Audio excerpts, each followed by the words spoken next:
Welcome back to my channel. In today's video, mag-room tour tayo dito sa Hanis Hotel in Mati City. So this will be a quick video showing you yung room namin na nakuha, and it's only 1,450, good for 3 persons. So let's go!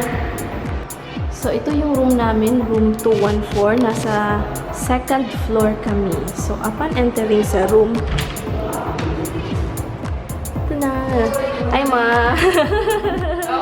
Nasa likod na ako ng door, and on my right side,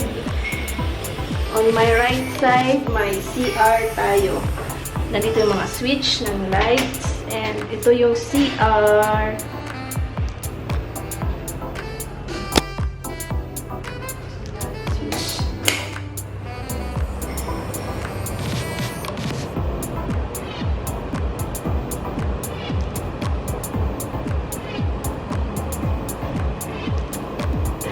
Dako kay ilang CR. So spacious kayo siya, and ay vanity mirror, tapos din na ang sink. Dito na side merong glass siya, may sticker siya para maging frosted na glass. Yan yung room.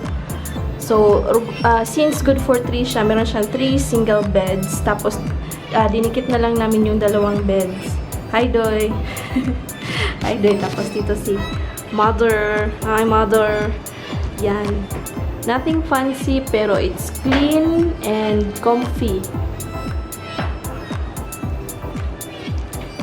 Yan. Tapos, dito na side, merong mirror, vanity corner, my chair, amo ang things, amo ang mga balon, among bags, among bagahe. Tapos na ay flat screen na TV. Tapos window type yung aircon, and then mga bags. Tapos merong towel. And then dito merong window. Last window, pero yung view namin rooftop. Rooftop ng restaurant nila. Kumusta ang bed, Doy? Okay lang? Comfortable? Comfortable. Pati ang pillow, comfortable? Yes, okay? Super sulit. Tapos yung floor ay naka-tiles. Limpyo man pod. That's it for our quick room tour dito sa Hanis Hotel. So, for the details kung saan located tong hotel, I'll be putting down in the description box nila kasi hindi ko nakuha and I'm not familiar of the place. Pati na rin yung mga contact details, I'll be asking the front desk para sa contact details na lang din.